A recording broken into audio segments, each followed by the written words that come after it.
கோளும் ஒன்றாய் காண அங்கு கற்பகம் என்னும் கடவுளின் மெய்யில் சூரியன் முதலாய் 9 கிரகமும் பலவித குணங்களை கொண்டிருக்கும் எங்கள் கற்பக தருவில் அவை வரும்போது ஒன்றாய் சேர்ந்து பலனளிக்கும்.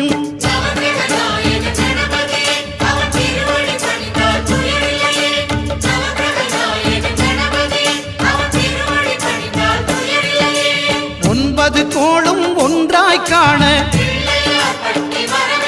அங்கு கற்பகம் என்னும் கடவுளின் மெய்யில்